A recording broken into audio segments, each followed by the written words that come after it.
Саламатсыңар балдар. Бүгүнкү жаңы темабыз Түштүк Чыгыш Азия өлкөлөрү.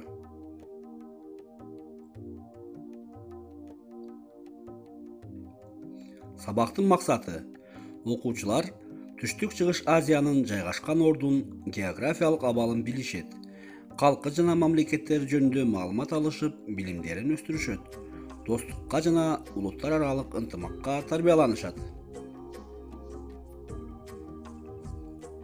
Үй тапшырмасын сурообу. Балдар, биз силер менен мурдагы сабакта Түштүк Азия өлкөлөрү темасын өткөнбүз. Азыркы суроолорда ошол темадан болмокчу. Жакшылап ойлонуп, жооп табууга аракеттенгиле.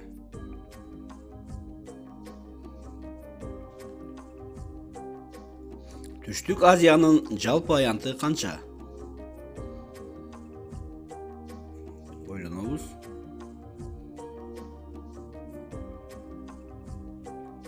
Жооп 4,5 миллион чарчы километр. Экинчи суроо. Түштүк Азиядагы өлкөлөрдүн ичинен калкы жана аянты жагынан эң чоң кайсы?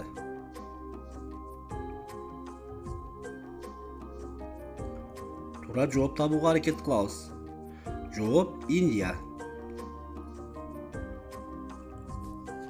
Үчүнчү суроо. Кайсы дал келтирүү туура? Бизге 3 дал келтирүү берилген. Биз туурасын аныкташыбыз керек.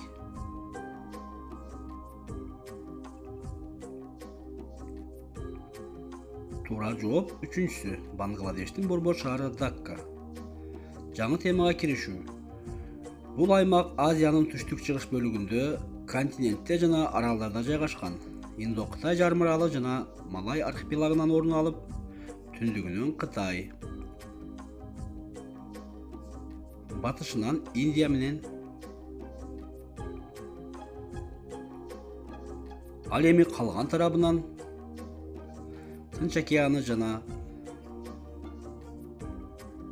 Инд океанынын суулары чулгап турат.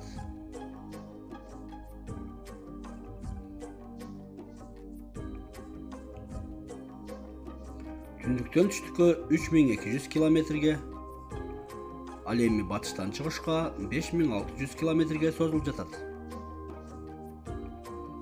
Калкы. Калкынын саны 599 миллион. Жер шарындагы калктын 8%-ын түзөт. Жүздөгөн улут жана элдерден турат. Калк эң жыш жайгашкан жери Ява аралы. Мамлекеттери: Вьетнам, Таиланд, Мьянма, Камбоджа, Лаос, Индонезия, Филиппин, Сингапур, Чыгыш Тимор, Бруней, Малайзия. Жалпы 11 мамлекет бар. Алар кызматташуу үчүн ASEAN уюмуна биригишкен. Үйгө тапшырма. Теманы окугула. Мамлекеттердин жайгашкан ордун аныктагыла.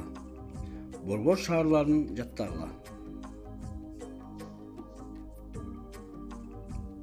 Сабак соңуна чыкты. Көңүл бурганыңарга рахмат.